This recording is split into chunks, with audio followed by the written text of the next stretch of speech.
Green Bay Packers been a seesaw back and forth game against the Texans and a big time showdown between two of the best young quarterbacks in the NFL. One of them did not show up, but the Packers did. Yeah, I've been wanting this shit forever. I've been in the field with whatever they throw at me. Brush it off, pick myself up, moving on to the better. Okay. Hey. Yeah. Ain't no errors, baby. It's a new era. I wake up early feeling rich like I'm cash. Welcome in, sounds good. Let's freaking go. Woo! What another big time win. What another big time win for the Packers. Of course, it came down to Brandon McManus' leg, who just got there midweek. Just an awesome game. There's so much to talk about, but thank you all for joining us. I'm one of your two co-hosts. We are best friends. My name is Ralph. Next to me is my best friend, Jordan Olson. Of course, we are on YouTube, Spotify, and Apple Podcasts. Please make sure to like, subscribe, follow us on all those platforms, share with a Packers friend or two. Just know that we do have episodes coming out every Wednesday and Saturday. Wednesday is the recap from the game previous. Saturday is the preview for the upcoming game. So, Jordan, you were there at the almost 80-degree winter whiteout for everybody against this awesome game. What are some of the stuff that you took away? Well, we won't talk much about the Packers' bad marketing plan in October for a winter warning whiteout, but Lambeau was white. I mean, I was very impressed by, not that like the Packers fans wouldn't show up in white, but like Packers white gear is kind of hard to come by. And, people scrounged up what they could. The stadium was like, 85% white. The crowd got into it. People were there, out tailgating earlier, which the weather, as you mentioned, was phenomenal. Just what a phenomenal day for football. And that's what fall October football is all about. And you could just really feel the vibes, just everybody out there to have a good time. The players were obviously hyped up. I know we had some pregame chatter between our corners and their, Texans wide receivers. And, I didn't hear about a lot of that in real time because I was there in it, getting ready for pregame. Rob can probably share a little bit more about that. But, man, just so great to be there with my family, extended family, uncles and aunts and, sister-in-law, a lot of people at the game. And then just to be there in the game, I mean, Josh Jacobs talked about it in his post game of just like feeling the vibe throughout the game. And I mean, it was a seesaw battle. I think there were 5 lead changes, ultimately ending up with the Packers coming out on top in a nail biter. And we're all there. We got PTSD from, all of our other kicking situations and how those have ended. And they try to ice McManus and he nails that one right down the middle. And then I think that's where I knew that was coming. Oh, you knew it was. They had plenty of timeouts to burn and nothing left. But that's when, in that time, that's when the fear sets to set in. Oh, he nailed that first one. Is this one going to be wide left, wide right? And then you add the, poor snap, and Waylon sticks that thing down there. Waylon was a hero on that. McManus sticks it through, and I wish I could share the video that I have with you all because the place erupted and, broadcast on TV is not going to do it any justice. But it was a huge weight off of everybody's shoulders to be like, all right, we beat a great team on a day where we clearly didn't bring our best in all phases of the game. And maybe now we have a kicker. And however you feel about the kicker and his past, from a performance on the field perspective, I think we can all appreciate the stability that we might have at that position moving forward. So awesome atmosphere, awesome game, so much to talk about. But Rob, you got to watch the game on TV. What were your feelings? Well, just, insert the Titanic music. Dude, this is a regular season game with a kicker situation that we've been going through for how long now, right? I felt just as nervous for this one when Mason Crosby, he got ice in that Dallas Cowboys playoff game, right? Hooked that first one in, and then the second one, insert the Titanic music, and he just curls it in. I was like, my boy was sleeping upstairs, but I'm literally in this room, and I'm like jumping up and down, just freaking out. It's just awesome to feel that because how often have we been like, oh yeah. Especially last year with the 49ers, I was like, I just had a feeling he was going to miss this kick. And I was like, he's going to nail this one. He's going to nail it, right? And you were right too on that first one, just right down the frickin' middle. And I was like, yeah, he's gonna get iced. But dude, defense won us this game. I mean, there was a couple really awesome throws by Jordan Love, so I'm not taking any away as far as that goes. Do know that he had a couple of picks. First one, he tried to fit it into a pretty tight window that ended up getting tipped. The second one put a little bit too much air on that, and that safety got it. But the one he threw to Kraft, man, there's already been some videos of that going all over that is just the emotions during a Packers game these days is like, it's incredible. It's like, what? And then it's like, oh man, what just happened there, right? Like that throw that he had there to Tucker Kraft was absolutely amazing. And then what was it, the one I think they were gonna challenge a play, but they ended up just sending go routes. And you could see D'Amico Ryans, he was like jumping up and down on the sideline. He knew something was up, and just a straight dime over the cornerback's head to Dontavian Wicks, who caught the ball, by the way, for that touchdown. And then you get Josh Jacobs' first NFL receiving touchdown. Man, that was just awesome. Some of the bad, though, too, like some of the special teams play, specifically in the punt coverage return, not so good. And then Jordan, I'm sure you can speak to this, too, and you were there with the crowd, but the penalty strike again. How many offsides calls did we get? I was like, I counted, I thought 3, 4, 5 of them. I'm like, for the love of God, please stop going offside. And I felt like maybe a couple of those was a little bit like debatable. You know, it could have been on the Jaguars, but they called every single one on the Packers. It was just, we were shooting ourselves in the absolute foot. That game should have been more in hand than it was. Absolutely. You know, well, you just covered so many great things, and I don't even know where to start. But I mean, our season tickets that I get to go to a game or two a year, they're in one of the end zones. If you've never been to Lambeau, by the way, not a bad seat in the entire place. But I got to be on the receiving end of a lot of those cool plays. The Josh Jacobs first touchdown reception came right to us in our end zone. The Dontavian Wicks touchdown right to us in our end zone. Tucker Kraft pass to us in our end zone. And I will say, I don't know if it's going to like pick up on the game broadcast.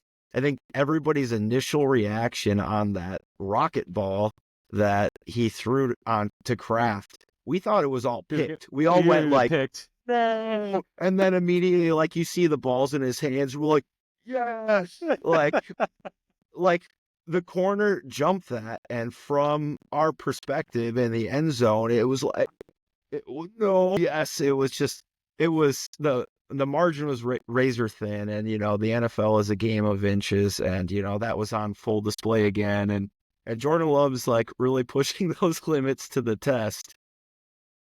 What was better, that pass or that catch? That was a hell of a catch from Tucker Kraft, too, to haul that in. Great focus, great catch. And, you know, Tucker Kraft, as we talked about, we won't spend a lot of time there, but he's showing up every week in some kind of big way, and he's great. I love everything about Tucker Kraft. You know, talking about the Love interceptions really quick, the one that he threw, one got tipped by Jalen Petrie, ended up right into the waiting arms of a linebacker.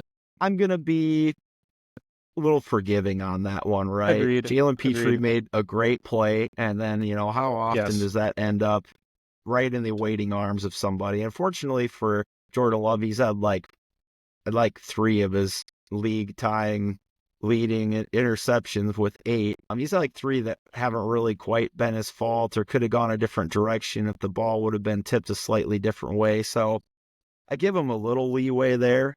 The Christian Watson one, again, first down, and you throw a ball kind of fading backwards without your feet being set and sail it over his head right into the waiting arms of a safety. That's one where I got to say, again, on first down, Jordan Love has to make a better decision there. And I really hope he can look at that tape and he can think about his decision making moving forward. It would have just been a completely different game without that pick involved.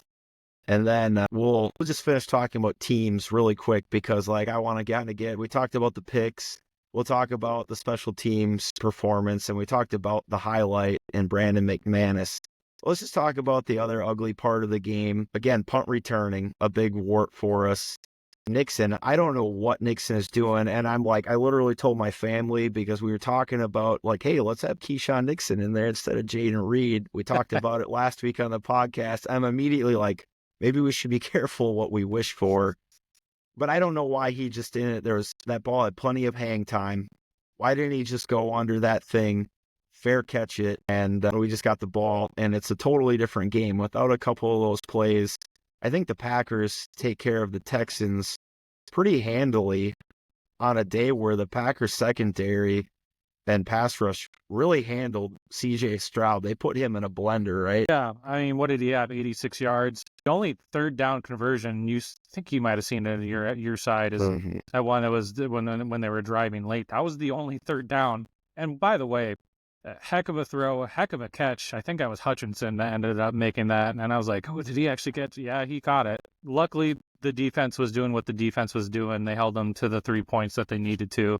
What was just an overall just dismantling for the Texans offense.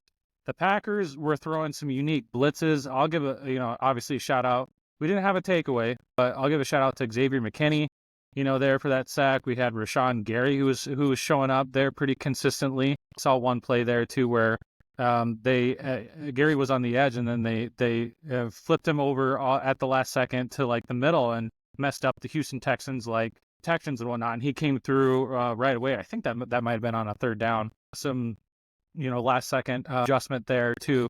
Quay Walker going down, Sir Edgerrin Cooper and Eric Wilson. My goodness, man, that guy and tackles. He was one of the players of the game for sure. And it's looking like Edgerrin Cooper and Eric Wilson.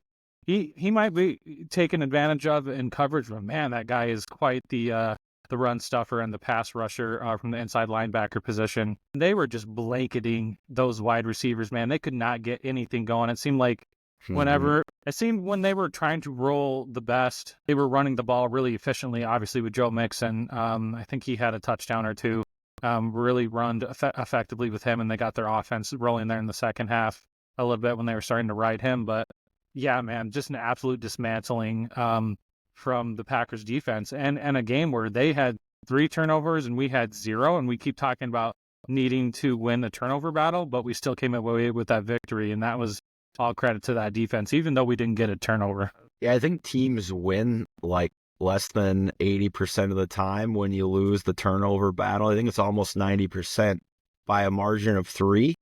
So the fact that we still found a way to win this game, it goes against the odds. Before we talk about Jordan Love's ability to finish, and Jordan Love's a very interesting guy. We could spend hours and hours talking about dissecting his game, decision making, whatever. But a couple other notes about the defense. Eric Wilson had 2 sacks. So as you said, Gary got credited with 1. McKinney had 1. So we had 4 sacks total on the day. And you finally saw Jeff Hafley, and a big shout out to Jeff Hafley for putting together a really solid game plan. But you noticed that he started to do some different things this week to generate some pass rush, calling up some different blitz schemes. One thing that I noticed, and I don't have the advantage of the all 22. I do record the games, but I haven't gone back and watched them all. I was seeing Rashawn Gary stand up in a 2-point stance out wide.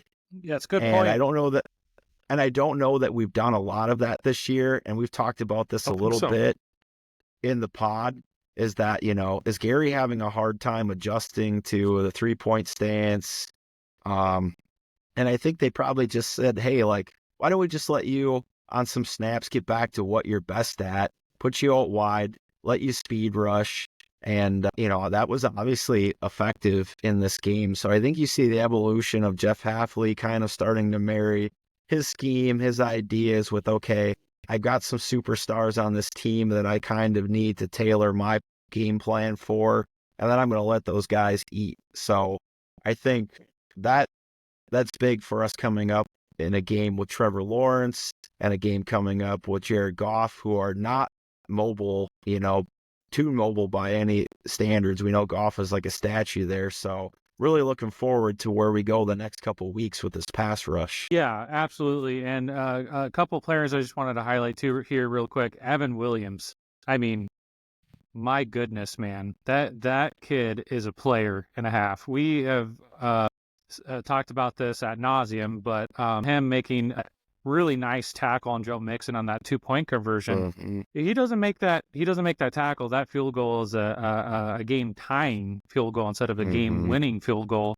And then I'd be curious to know your thoughts, because I think he was in your end zone most of the time punting away. But Daniel Whelan, my goodness, man, that guy has got a leg.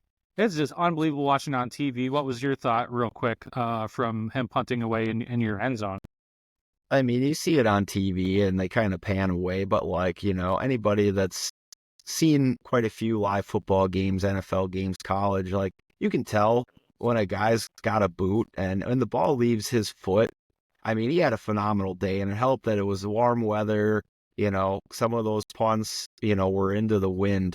But man, I'm not taking anything away from him, because he flipped that field over and over and over again and forced the Texans to drive the length of the field. And obviously the defense did not allow that to happen on multiple occasions. So yeah, 2 great shout outs there. And I'll say, I noticed right away, Evan Williams was on the field almost every play. He's fully taken that job away from Bullard 20, right? And Bullard and I think Stokes split a little bit of time in the slot.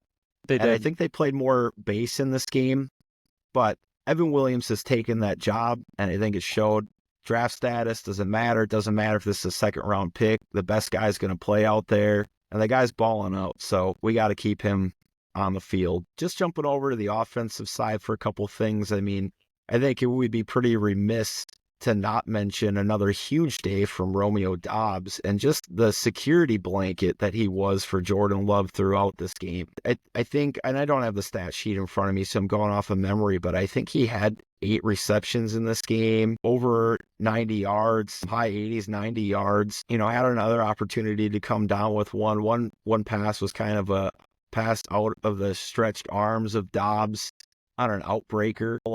Really, Doubs had a phenomenal day. And again, when we needed him the most on the last drive, had 2 big receptions, including the one to get us to a very comfortable 44-yard field goal.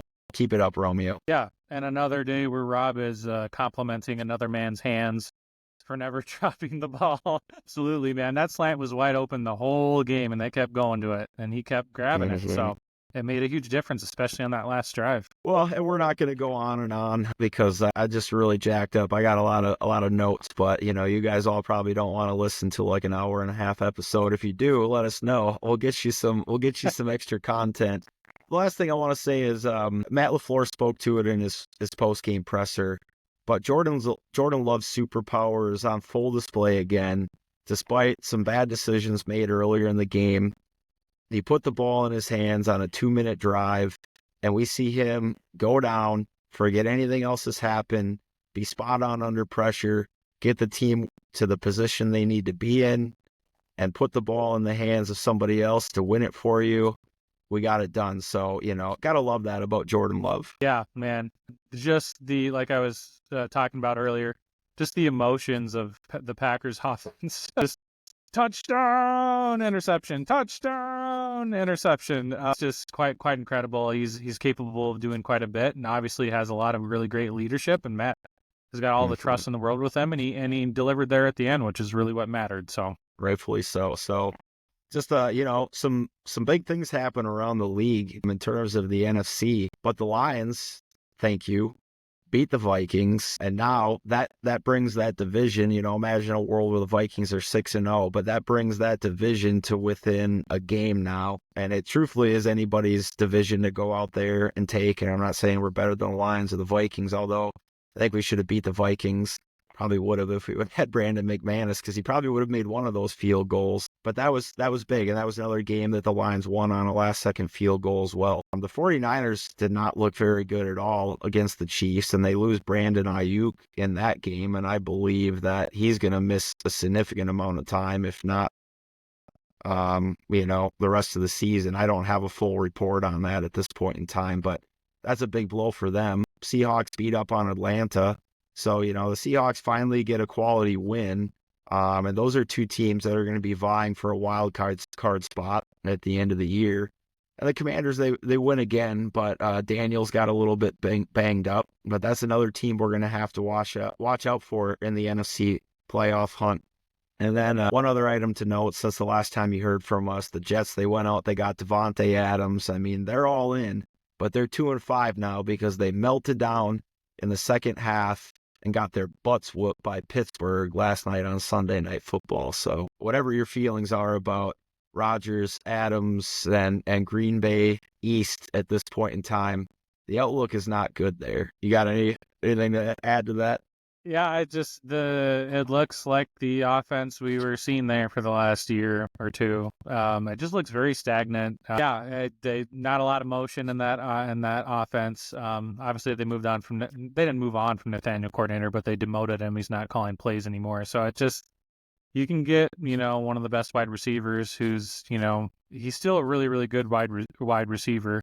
And I'm sure that they'll get in better sync here in this next game. And that pick that Rodgers had to Garrett Wilson, where it just literally bounced off his hands and chest up into the air to the Pittsburgh Steelers down to their 1-yard line.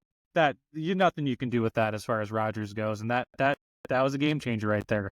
That helped out Pittsburgh, and then they went up after that. So the Jets have given up an average of 30 points a game in the two games since Robert Saleh's been fired. So I don't know. The vibes are not immaculate in New York right now. Nope. But that's all we got for you, Packers fans. So, as always, make sure to tune in for new content every Wednesday and Saturday. Thanks as always for listening, and make sure to share this with a Packers friend or family member. If you're watching on YouTube, please make sure to hit that subscribe button, comment, like, and let us know what you think. And also, if you're listening on Spotify or Apple Podcasts, make sure to follow us. But connect with us. You can hit me up at Olson Jord, at Robbers79 on X. But until next time, Packers Nation, have a good morning, a good afternoon, and a good night. Go Pack. Go Pack. Been wanted this shit forever. I've been in the field with whatever they throw at me. Brush it off, pick myself up, moving on to the better. Okay. Hey.